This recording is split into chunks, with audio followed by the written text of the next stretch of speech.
Le montage de distillation est composé d'un chauffe-ballon, d'un ballon, d'une petite colonne de distillation, d'un réfrigérant et d'un bécher.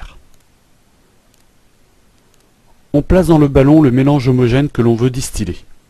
On a pris ici une boisson aux oranges,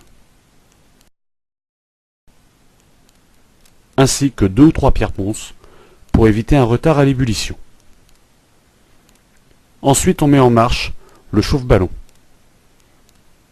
et on fait circuler de l'eau froide dans le réfrigérant.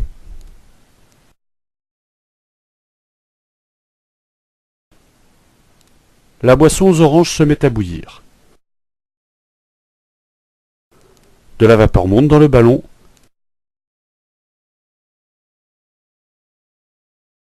puis un liquide incolore s'écoule à la sortie du réfrigérant.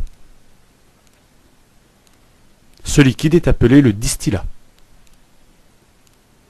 On teste alors le distillat au sulfate de cuivre anhydre.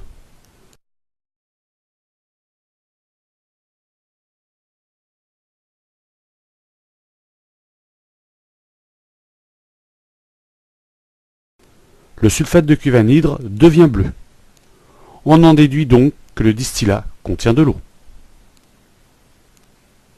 Que devient l'eau contenue dans le ballon quand on la chauffe?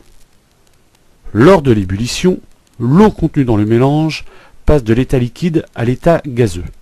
L'eau du mélange s'est vaporisée. Que se passe-t-il dans le réfrigérant? Dans le réfrigérant, la vapeur d'eau se refroidit et passe à l'état liquide. Il y a condensation ou liquéfaction.